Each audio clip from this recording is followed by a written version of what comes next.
Hello guys! In this video I'm going to show you how to check messages on the Hello Kitty Friends application.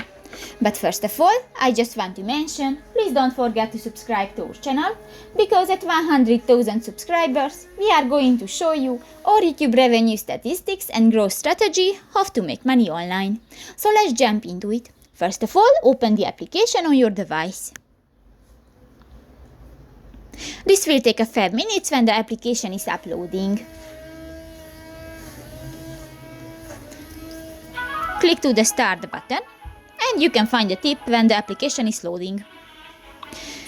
New, click to the letter icon at the right side of the screen in the bar and click to the second option, the message. And if you have any messages, you can find and you can read it. But actually I don't have messages. So that's pretty much it for this video, guys. See you in the next one. Bye bye.